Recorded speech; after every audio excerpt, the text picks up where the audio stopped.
वो सब Indian National Lokdal के स्कूल के विद्यार्थी हैं। ये कहते थे कि मुआवजा देंगे किसान को, ना मुआवजा मिला, सिर्फ घोषणा करते हैं, काम नहीं करते कुछ भी।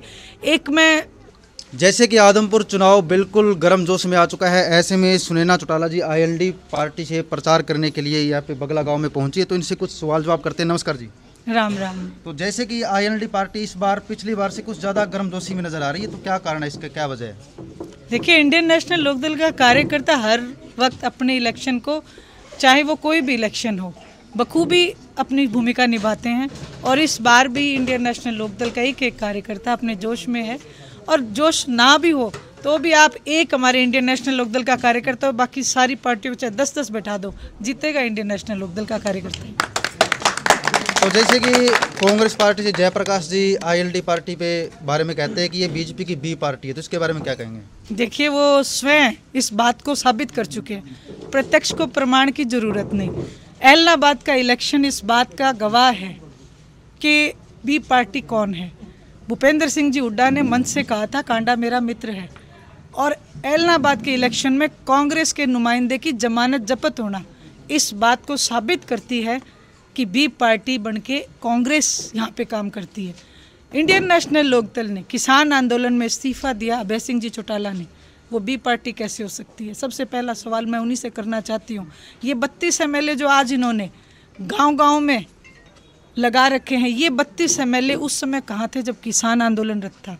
ये सवाल उल्टा Indian National Lokdal Congress party से कर रही है। उन्होंने एक बात और कही थी कि बीजेपी पार्टी लगा लो चाहे आईएलडी पार्टी लगा लो, ये कांग्रेस के कैंडिडेट उठा रही है, यानी कांग्रेस के कैंडिडेट शामिल हो रहे हैं इनमें, तो इसके बारे में क्या कमेंट करोगे? वो इस बात को भूल जाते हैं कि जयप्रकाश जो है वो इंडियन नेशनल लोकदल से निकल के आए हैं। और ना केवल जयप्रकाश, चौधरी भजन लाल, आदरणीय चौधरी देवीलाल जी के स्कूल के विद्यार्थी रहे हैं। वो इस बात को भूल जाते हैं कि कांग्रेस पार्टी में ना केवल कांग्रेस, समूचे हरियाणा प्रदेश में जितने भी नेता आज बने हैं वो सब इंडियन नेशनल लोकदल के स्कूल के विद्यार्थी हैं। हाँ, जब जब वो उन्होंने लालच बढ़ा उनका, जब जब लालच की चपेट में वो आए, उन्होंने इंडियन नेशनल लोकदल में आदरणीय चौधरी देवीलाल जी की जो नीतियाँ थी उनको बुला के लालच के वशीभूत दूसरी पार्टियों में जाते चले गए, वो बात अलग है। तो अभी फिलहाल देखने को मिला है कि गठबंधन से मंत्री है बिजली मंत्री रणजीत चौटाला जी भाजपा के लिए वोट मांग रहे हैं। गठबंधन से अन्य मंत्री दुष्यंत चौटाला जी भी शायद 1 तारीख को सीएम के साथ यहाँ पर मौजूद हो आदमपुर के अंदर, तो इसके बारे में क्या कहेंगे आप?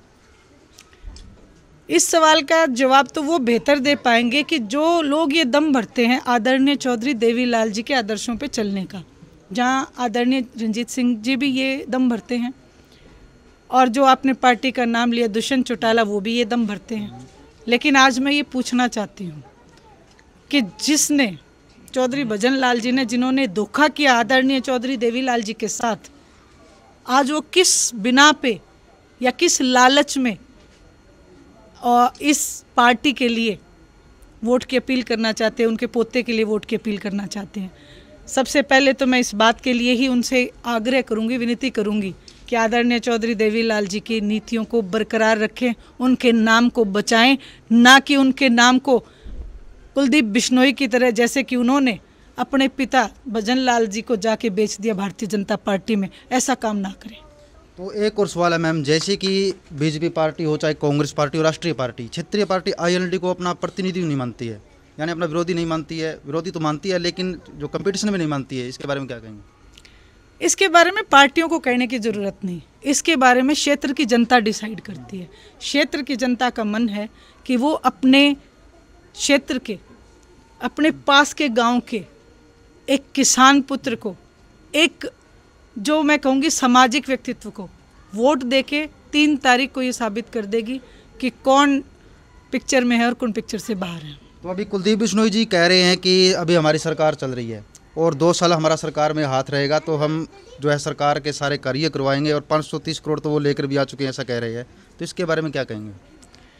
देखिए, मैं भारतीय जनता पार्टी के जो भी गए वॉशिंग मशीन में, उनके किसी बात पे विश्वास नहीं करती हूँ, क्योंकि शुरू से लेकर आखिर तक इनको एक लिस्ट दी जाती है झूठ की कि ये झूठ बांटो और वोट बटोरो। अब जनता समझ चुकी है। 15 लाख का वायदा कह दो आपकी सरकार का झूठा। और ये कहते थे कि मुआवजा देंगे किसान को, ना मुआवजा मिला, सिर्फ घोषणा करते हैं, काम नहीं करते कुछ भी। मैं एक डिबेट में गई थी जनता टीवी पे, तो जो बीजेपी के नुमाइंदे वहाँ जो बीजेपी की तरफ से जो बैठे थे, वो बार बार ये कह रहे थे हमने कॉलेज बनवा दिए, हमने एक हॉस्पिटल बना दिए बड़े स्तर पे। जब हमने उनसे पूछा कहाँ, तो कहते बस ग्रांट आ गई है, बनने वाले हैं। मैंने कहा आप तो कह रहे थे बनवा दिए। फिर उनसे एक सवाल पूछा कि इम्प्लीमेंट कितना हो गया, बोले 70 के 70% जो इम्प्लीमेंट हो गया, जबकि कहीं पे एक ईंट लगाने का काम नहीं किया गया। और जब हमने उस जगह का क्षेत्र का बताया कि ये देखो यहाँ तो खाली जगह पड़ी है, तो उनकी बोलती बंद होगी। इसी तरीके से भारतीय जनता पार्टी का काम है झूठ बांटना। आपको मैं ये कहना चाहती हूँ, चैनल के माध्यम से मैं सारे हरियाणा को ये कहना चाहती हूँ कि ये वो दिमक है जो अंदर से हमें खोखला करती जा रही है। इससे हमें सावधान होना पड़ेगा, इसकी दवाई का इंतजाम करना पड़ेगा, और इसकी दवाई केवल इंडियन नेशनल लोकदल है। चलिए, एक और अंतिम सवाल है मेरा आपसे, जो सभी से होता है कि इन 1.5 सालों में आप चुनाव जीतने के बाद क्षेत्र की जनता को, आदमपुर की जनता को क्या दोगे? इंडियन नेशनल लोकदल के एकमात्र एमएलए आदरणीय अभय सिंह जी चौटाला, और 18 साल से हम सत्ता में नहीं है, लेकिन उसके बावजूद भी मैं ये पूरा चैलेंज के साथ आपको कहती हूँ, एलनाबाद में जाओ और एलनाबाद में एक एमएलए के दायरे में कितने विकास के कार्य हुए वो देखो। इसी तरीके से हम उसी तर्ज पे आदमपुर की जनता में भी, जब आप इंडियन नेशनल लोकदल के नुमाइंदे को लेके आओगे, आपके जो एमएलए के एक दायरे में कार्य आते हैं वो सारे हम करके देंगे। ठीक है जी, धन्यवाद। ये थे हमारे साथ सुनीना चौटाला जी, जिन्होंने अपने कमेंट्स दिए। मैं संदीप नोकवाल, कैमरामैन सतपाल झंडा के साथ। जुड़े रहिएगा आज के 24 न्यूज़ के साथ। जय हिंद।